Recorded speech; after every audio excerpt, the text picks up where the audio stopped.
hello Steiff superfans as well as attendees to the 4th annual Virtual Doll Convention. It is a delight and a pleasure to be here, and I know that this convention is designed to make everybody feel great as a doll and bear-loving community, and I hope that this talk certainly adds to that wonderful feeling. The name of this talk is Happiness is a Warm Puppy, which I'm borrowing from Charles Schulz, who invented Snoopy, but I think that completely describes probably Steiff's most beloved dog, puppy, Molly, and that's what we're going to talk about today. So here we go. So how did Molly come about? Molly came about in 1925 because Richard Steiff, who was living in America at the time, decided that the Steiff product line really needed to be updated. It needed to be sort of fluffy, fat, and feminine to reflect the era of the 1920s, the roaring 20s. Everything was happy and pretty and such.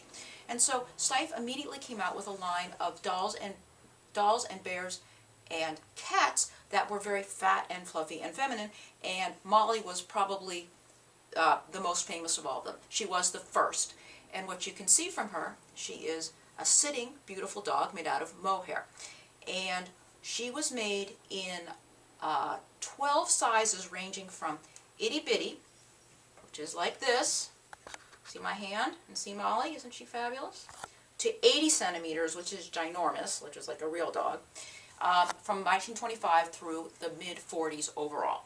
And for the most part, the sitting Mollies were the most common. They are sitting and they're head jointed. They're made out of long, fluffy mohair. This one's a little bit faded, but you can see it is made from brown tipped and white mohair. These big, oversized eyes, which was very typical of the era. Sort of oversized makes them childish and very symmetrical. Very sweet and dear, loving expression. One of the things about Mollies that most collectors realize is that their ears are folded over and attached to the head, which sometimes makes finding the button in the ear kind of challenging. On the flip side, which is the good side, because it's deeply ingrained in the ear, it's more likely that she'll retain her button. So here you have a sitting Molly, and she was also made for far fewer years as a standing Molly on all fours. And you can see it's basically the same design. This also has some fading. You're going to see that with the pre-war Mollies a lot. The brown tends to fade. But if you look where the sun don't shine, like in the ears or, in the privates, you can usually see the brown tipping. And this is the standing Molly, and this was made in for about a decade through the mid-1930s. They're far rarer because far fewer were made for a shorter amount of time, but they are the original and early Mollies. So Molly turned out to be really, really popular. And there's a possibility that Steiff wasn't the first firm to come up with a dog with these general proportions. In the early 1920s, a company in the UK called Farnell was producing a puppy that they called Beauty. And Beauty was very, very popular. So Steiff saw Beauty and thought, well, maybe we could make something Beauty-esque. And that's really how Molly came about. And between Beauty and Molly, many firms across Europe and the U.S. were making these adorable little sitting dogs. This little guy, I believe, is made by a company named Kramer, and it's got delightful purple tipping, which was another sort of popular thing of the 20s, these colorful shades and such. Again, this was not made by Steiff, but you can see it's Molly-esque, and this was a very typical dog of the mid to late 1920s. So why is Molly so important? Molly's really important for two big reasons. The first is that because Molly was so popular and so beloved, Steiff started producing a giant range of fabulous, adorable dogs, as we discussed a little bit before. And for instance, I wanted to pull out three that sort of have Molly-esque qualities, and you can see.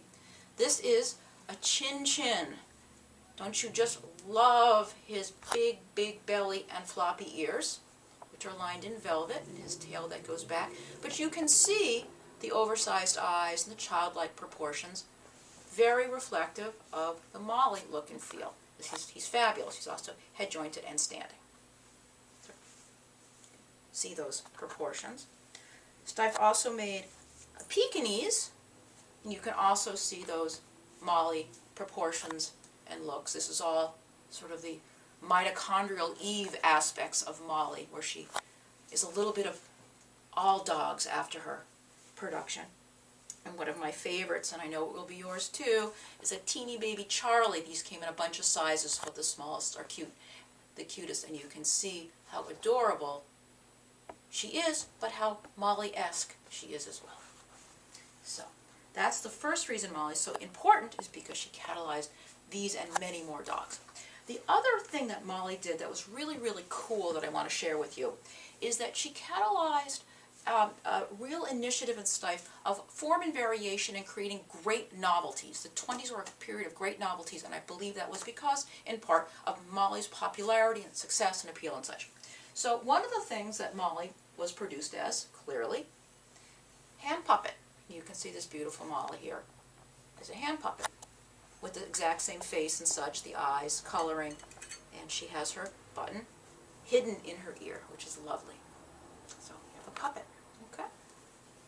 Now, she was also produced in a number of different forms on wheels.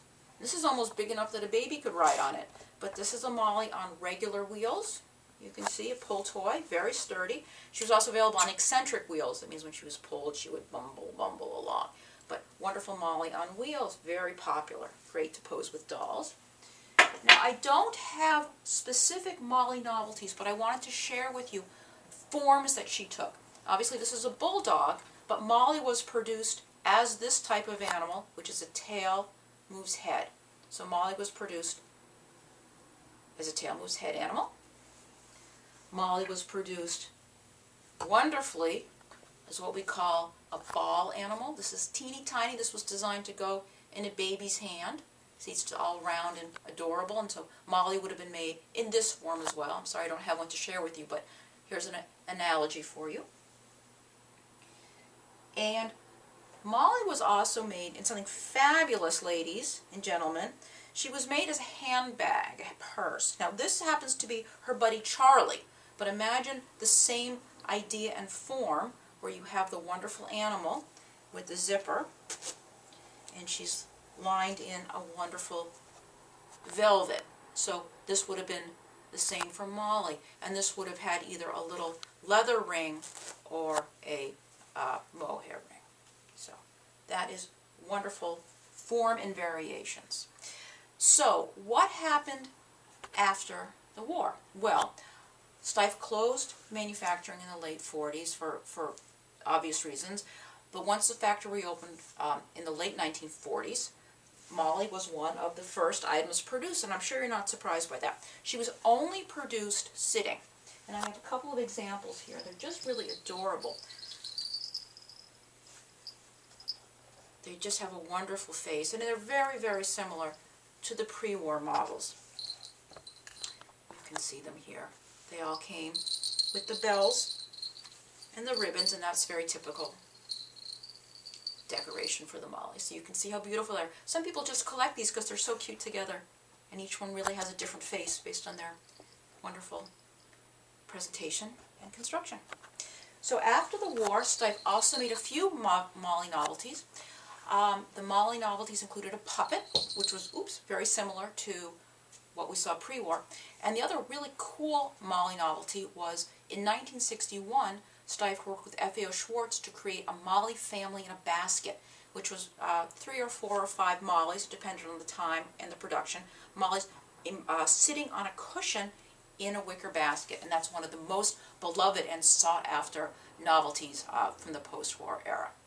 So that's what I have for you on Molly. I hope that you are feeling happy and warm as I am. It's a wonderful, wonderful Steiff legacy item. If you don't have one in your collection, you certainly should consider adding one because, they would bring you happiness and warmth. Anyway, I hope you've enjoyed the talk and learned something about Molly's. And thank you, and Teddy hugs to you all.